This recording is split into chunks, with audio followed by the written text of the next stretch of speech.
పురుషోత్తమ రెడ్డి గారు చెప్పాలి 1,00,000 కోట్లతోటి వస్తుందా అని. మొన్నటిదాకా 40,000 కోట్లు అన్నారు.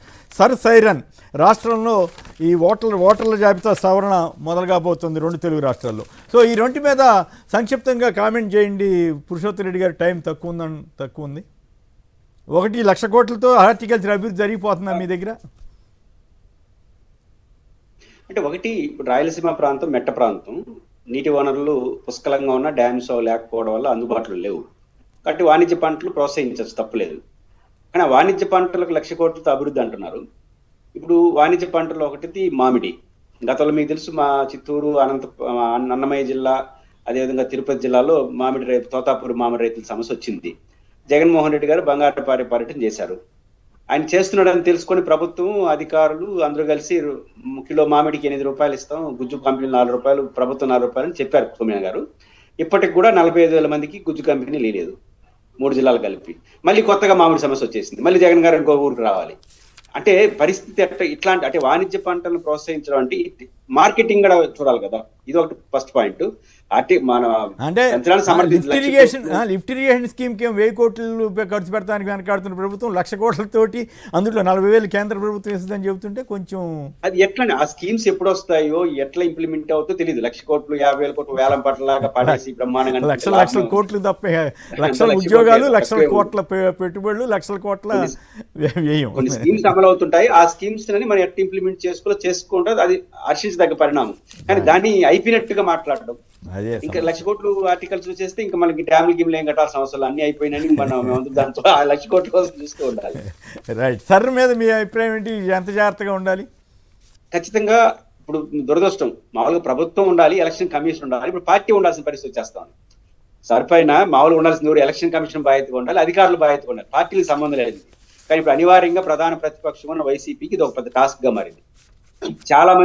నేను చాలా మంది చూస్తున్నాను కదా, వైసీపీ లీడర్స్ అందరూ ఆందోళన చెందుతున్నారు. ఈ పేరుతో ఏమైనా భారీ ఎత్తున మన ఈవీఎంలు అనుమానాలు, పరకాల ప్రభాకర్ గారి సవివరమైనటువంటి ప్రశ్నోట్లు, ఎలక్షన్ కమిషన్ వ్యవహార శైలి చూసిన తర్వాత ఏం జరుగుతుందని ప్రజాస్వామ్యంలో ఇట్లాంటి అనుమానాలు ఉండడం చాలా ప్రమాదకరం.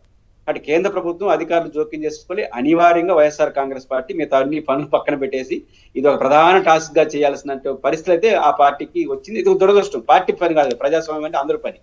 ఇంటెలెక్చువల్స్ గా ఉండేవాళ్ళు, ప్రజలు కూడా దీన్ని ఎప్పటికప్పుడు గమనించి ఈ ప్రక్రియలో కొంత అలర్ట్ గా ఉండే ప్రయత్నం అయితే ఖచ్చితంగా జరగాలి.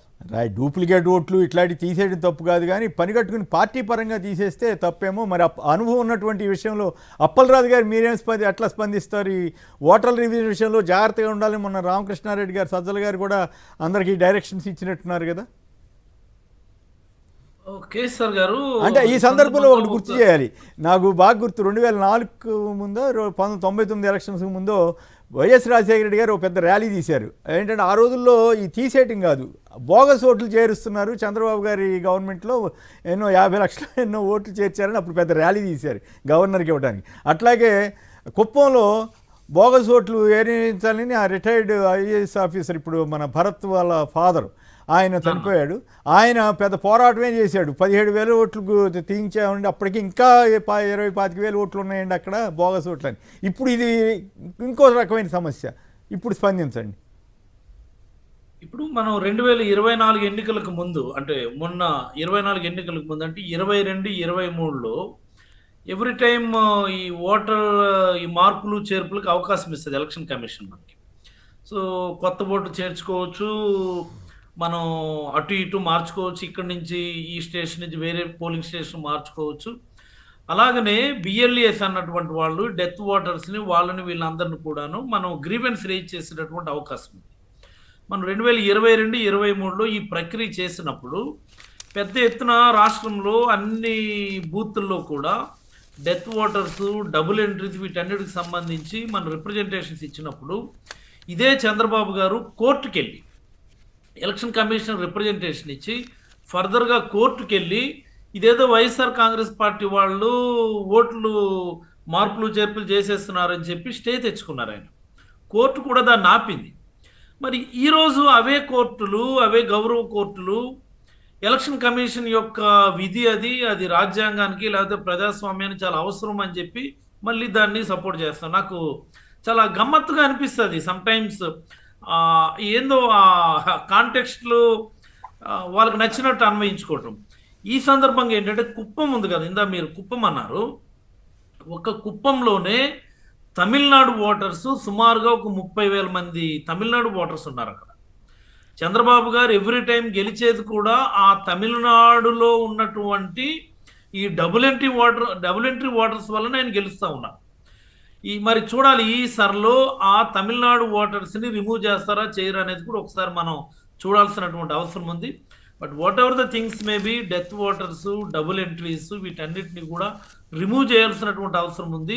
మేము దాన్ని స్వాగతిస్తాం. But at the same time పనిగట్టుకొని వైఎస్ఆర్ కాంగ్రెస్ పార్టీ సానుభూతి పరులను, లేకపోతే ఇంకో ఇతర రాష్ట్రాల్లో జరిగినట్టుగా ఆ రకమైనటువంటి పిక్చర్, మతపరమైనటువంటి పిక్చర్ చేసే పరిస్థితి ఉంటే మాత్రం ఖచ్చితంగా అన్ని బూత్ లెవెల్లో కూడా వైఎస్ఆర్ కాంగ్రెస్ పార్టీ దానికి కన్ఫ్రంట్ చేస్తుందని నేనైతే తెలియజేయగలను. రైట్. ఇక చివరిగా అత్యంత సంపన్న ముఖ్యమంత్రుల జాబితాలో ఏపీ సీఎం చంద్రబాబు 931 కోట్లతో ప్రథమ స్థానంలో నిలిచితే, ఆ తర్వాత తమిళనాడు కొత్త చీఫ్ మినిస్టర్ విజయ్ 603 కోట్లతో రెండో స్థానంలో ఉన్నారటండి. అది సోషల్ మీడియాలో వచ్చిన సమాచారం.